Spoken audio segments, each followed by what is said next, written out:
देखा होगा। आज का वैसे जिस विषय पर मैं बोलना चाहती हूँ वो है जल, जंगल और जीवन।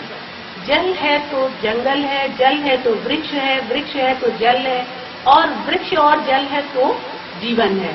तो अभी आपको 21 मार्च और 22 मार्च में आपने देखा होगा विश्व वानिकी दिवस 21 मार्च को मना था, 22 मार्च को मना था विश्व जल दिवस। और अखबारों में तो काफी पूरा पेज का इसके आर्टिकल था, लेकिन मुझे अफसोस होता है अधिकतर लोग उस न्यूज को पढ़ते ही नहीं, तो खबर ही नहीं है, उसको पलट देते हैं। तो हम लोगों को अवेयरनेस बहुत कम है, और ये पूरी दुनिया में इसको लोगों को जागरूक करने के लिए ये 2 दिवस मनाए गए और जागरूकता भी आई, विदेशों में आई। हमारे भारतवर्ष में कुछ नहीं हुआ। मुझे अफसोस होता है हमारे यहाँ नेताओं की रैलियों में करोड़ों रुपए खर्च हो जाते हैं, लेकिन इतने बड़े 2 दिवस और ऐसे ही आकर के निकल गए। सिर्फ सरकारी स्तर पे या ये एनजीओ स्तर पे थोड़ी देर के लिए हलचल हुई, हुआ कुछ। आप अपना मेरठ देखिए, मेरठ 15 साल पहले का मेरठ याद कीजिए और आज का मेरठ याद कीजिए, क्या वृक्षों की हालत है, क्या पानी की दशा है। मेरठ के पानी को सब अमृत कहा करते थे, खा रहे हैं। और वृक्षारोपण के नाम पर वृक्ष भी लगाए गए, वृक्ष लगाए गए यूकेलिप्टस के, पॉपुलर के। ये वृक्षारोपण यूकेलिप्टस का शुरू हुआ था ऑस्ट्रेलिया में। ऑस्ट्रेलिया में दलदल बहुत थी, दलदल को खत्म करने के लिए वहां पर यूकेलिप्टस लगाया गया, क्योंकि गैलन्स ऑफ पानी ये खींच लेता है, वहां पर सुखा देता है। और हमारे देश में दिखाना है, सबसे जल्दी लंबा हो जाता है, बड़ी कमर्शियल वैल्यू है इसकी, और हरा दिखता है। दिखाने के लिए इसका प्लांटेशन होता है और धरती बिल्कुल बंजर हो रही है। तो अब हमारी जो 2 बेशकीमती नेचुरल रिसोर्स हैं वो है वृक्ष और जल। अब ये है कि आम लोगों को भी इस बारे में सोचना पड़ेगा कि किस तरह से हम इसको बचा सकते हैं, किस तरह से हम पेड़ पौधों को बचा सकते हैं, पानी को बचा सकते हैं।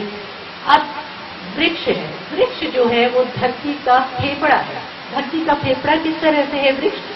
ये हमको सांस लेने के लिए ऑक्सीजन देता है। ऑक्सीजन लेने के बाद हम जो कार्बन डाइऑक्साइड निकालते हैं एटमॉस्फेयर में, वो क्या है? वो पॉल्यूशन करती है, एंड दैट वो गैस जिम्मेदार है ग्लोबल वार्मिंग के लिए। उसी कार्बन डाइऑक्साइड को पेड़ पौधे एब्जॉर्ब करके, सोख करके भोजन बनाते हैं, और उस भोजन पे ही जीवन आधारित है। तो ये तो वृक्ष की कथा है। पानी सिर्फ और सिर्फ नेचर में ही पाया जाता है। अब ये लगता है भाई धरती में तो पानी बहुत है, हमारी धरती का 3/4 हिस्सा तो पानी से भरा हुआ है। इस पानी को अगर निकाला जाए और उसमें धरती को डुबा दिया जाए, तो आपको पता कितना पानी होगा धरती के ऊपर? 3 से 4 किलोमीटर ऊपर तक धरती की सतह पर पानी होगा। लेकिन इस पानी में से 95% पानी कहाँ पर है? सी में, समुद्र में, जिसे सैलाइन वाटर कहते हैं, नमक का पानी। इसको हम पी नहीं सकते हैं। बचा हुआ 5% रह गया। 5% में से 4% जो है धूप है, जो जमा हुआ बर्फ होता है, वो हम यूज नहीं कर सकते। अब सिर्फ आपके पास है 1%। उस इन पानी में आपकी झील, नदियां, तालाब और ये जो जमीन के नीचे का पानी है, वो सारा उस 1% में आता है। उसको हम लोग फ्रेश वाटर कहते हैं, और उस फ्रेश वाटर को ही पीने के काम में आ जाता है। अब हम लोगों को मिलकर के संकल्प करना है। हो क्या रहा है? देखिए, भ्रष्टाचार, लालच, ओवर पॉपुलेशन जो हो रही है, और विकास के नाम पर क्या हो रहा है? जंगल कट रहे हैं, धरती वाली जमीन खत्म हो गई है, वो खेती वाली जमीन खत्म हो गई है। अब देखिए, अभी सभी को याद होगा जब हम दिल्ली से मेरठ आया करते थे आज से 10-15 साल पहले, परतापुर की क्रॉसिंग के पास ही रेलवे लाइन से इधर आती हवा ही बदल जाती थी, एकदम से मेरठ आ गया, ठंडी हवा शुरू हो गई, हरियाली शुरू हो गई। इसी तरह से मेरठ का पानी, धरती अपनी है, उसमें छेद करो, उसका सीना छेद कर उसमें पानी निकालो। अरे दोहन करो पानी का। किसी ने ये नहीं सोचा है कि आगे क्या होगा, किस तरह से हमारे पास पानी की कमी पूरी देश है। तो आने वाले समय में मैं ये कहती हूँ कि हम और आप हमें मिलकर के संकल्प करें कि हम हर वर्ष अपने घर के आसपास जहाँ भी हमें जगह दिखती है वहाँ पर वृक्षारोपण करें। अगर हम वृक्ष, आने वाले समय में वृक्ष नहीं होगा तो ऑक्सीजन नहीं होगी, ऑक्सीजन नहीं होगी तो दम घुट जाएगा, आदमी तड़प, इंसान जीवन जो पाइप तड़प तड़प के खत्म हो जाएगी। हर घर में सुबह इतने मोटे पाइप से पानी निकाला जाता है, ड्राइववे की धुलाई होती है, उसके बाद कारों की जब धुलाई होती है, पाइप चल रहा है, ड्राइवर कपड़ा भिगोता है, पहियों को धोता है और पाइप का पानी कंटिन्यूअसली चलता रहता है। इसी तरह से लॉन में हम लोग पानी छोड़ देते हैं। अगर आप घास में छिड़काव करें तो आधे घंटे में आपकी घास बहुत बढ़िया हो जाएगी और उसको जितना रिक्वायरमेंट है पानी की उतनी मिल जाएगी।